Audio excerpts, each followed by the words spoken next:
Right guys, so welcome to the FullStackSDET channel. So in this video, I'm going to talk about how can we use this getAttribute method. So getAttribute method is basically used for getting some of the attributes from the web element that we have in the HTML DOM, right? So let me take you to the HTML DOM, my demo website, to understand in a better way. So this is the HTML DOM you can see over here for this particular website, right? So let me try to inspect some of the elements. So this is the username field, right? So this is the highlighted portion. You can see this is the web element for this username, right? Responding to the username. So over here you can see input is a tag, type is an attribute, and this is a value. Again, class is an attribute, this is a value, data test is the attribute, this is the value, id is the attribute, this is the value, name is the attribute, username is the value, placeholder is the attribute, username is the value, right? So get attribute, what it does is you can see now you can understand, right, or relate what attribute is. So this is attribute, type is attribute, class is attribute, data test is an attribute, id is an attribute, name is an attribute, placeholder is an attribute. So like this, if I go to some other web element, so you can see again, type is an attribute, this is type is an attribute, class is an attribute, right? So whatever you can see here in the you can orange color, right? So that is an attribute, and whatever you see in the blue, that is the value, right? So that's how you can remember it. So basically get attribute, what it does is it provides method to get the attribute value. If I just try to pass the XPath for this web element, and if I say get attribute type, then it will return as text, right? If I pass get attribute as class, then it will return as form input. If I pass get attribute as data test, it will get at the username. If I pass and get attribute as id, then it will get me as user dash name, right? So this is how it works. So let me try to implement this, right? So I'll say username. So get let me test it for username. I'll just comment the these two, right? Not required for now, just to keep the thing simple. So I'll say username dot get attribute. I'll say type, right? And we have the attribute as type. So what I'll do is I'll just cut this one from here and I'll just print it on the console.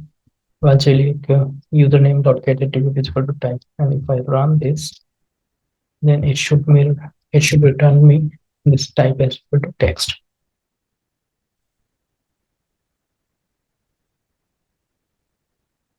All right, so you can see it has returned me type is equal to text. So like this, let me try to get all the other attributes as well, right? So we have class. So let me give the class name.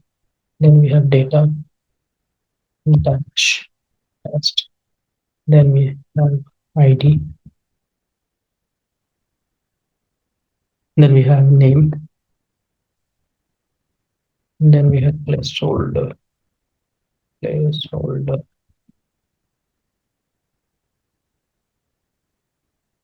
right? And then we have autocorrect. Let me select one more in autocorrect. So autocorrect. And if I run this, I should get all these values, right? Copy the, if I copy this complete element, right? And just place it here so that you can check it. I'll just comment it, otherwise it will not compile. All right, so now we are good to go. So let me quickly run this and see if it works fine. All right, so it has launched the browser, and now it should get all these attributes. So you can see we have got values at time. So let me minimize this portion. So we are getting this type is equal to as text, right? So we have type is equal to text, then we have class as form input, then we have data test as username, then we have id as username, and then we have placeholder as username, and autocorrect as off, right?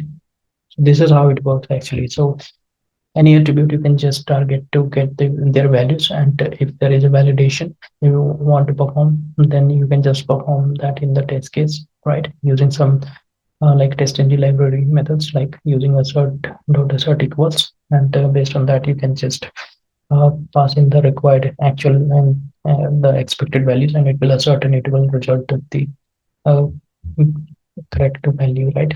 So this is how this get attribute works. So that's all in this video. See you in the next one. Thanks for watching.